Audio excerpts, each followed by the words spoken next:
Adidja Azim Palmer, born January 7, 1976, better known as Vybz Kartel.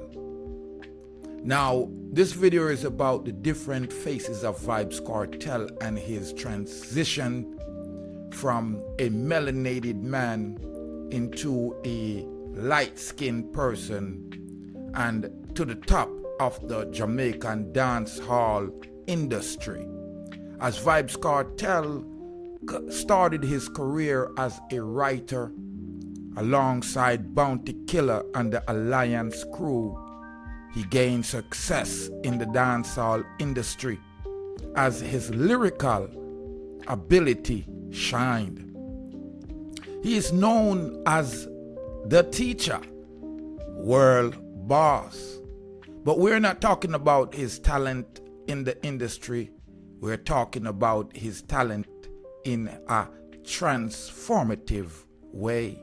As Vybz Kartel realized that his lyrics would not bring him to the level that he wanted, he pursued a transformation by skin bleaching. Vybz Kartel, better known as Teacha, had his own TV show, or I should say episodes, called The Ramping Shop. As he moved from his protege, Bounty Killer and the Alliance, he created his own crew, the Portmore Empire, as it transformed into Gaza. But the main transformation that we notice was his complexion. As Vybz Kartel changed from a melanated person into a fair-skinned person, we notice his love of tattoo increased.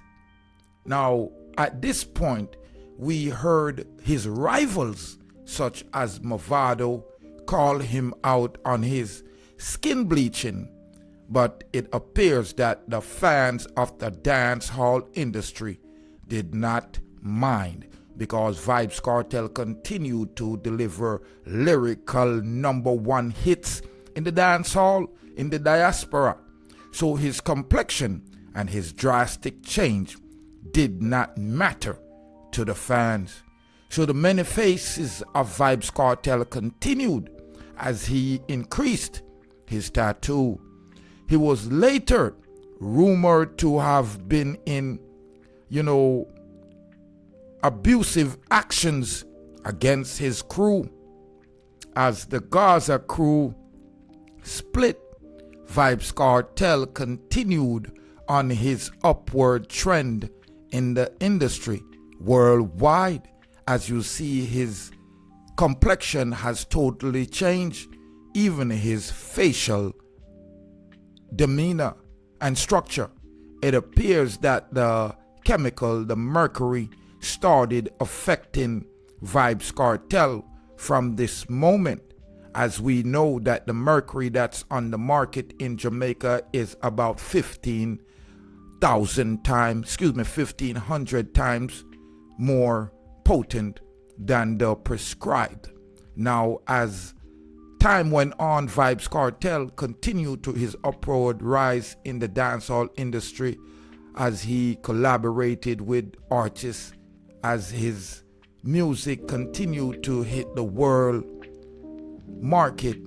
His legal issues arose. Now, Vybz Kartel was convicted at one time, sentenced to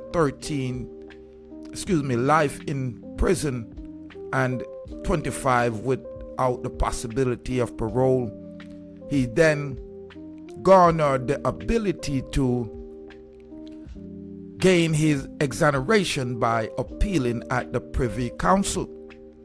As you see, his now fiancée Sidem came into his life, as we found out Vybz Kartel was suffering from Graves' disease, and it appears to have helped with his parole.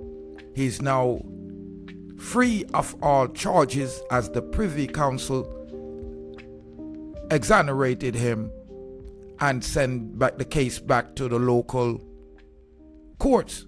The courts then released him, and Vybz Kartel kicked off his release with his Freedom Street concert, as many worldwide tuned in and flew into Jamaica, as it's been reported that he has given Jamaica a boost economically, as his protege Bounty Killer joined him on stage. Again, we're looking at the transformation of Vybz Kartel, as we seen him at the Grammys and the MOBOs, and he's now scheduled to perform in New York in Brooklyn. So we're looking at becoming Vybz Kartel and the dramatic transformation. As you see, he was a melanated man, bald-headed, then he bleached himself, and now he's portraying as a man with locks. So we're looking at Adidja Palmer, born January 7, 1976, known as Vybz Kartel, the world boss, teacher, and he's now on his world tour as a Rastaman with his European Empress, Sidem. Ladies and gentlemen, this is Rastafari Soldier speaking, looking at the making of Vybz Kartel.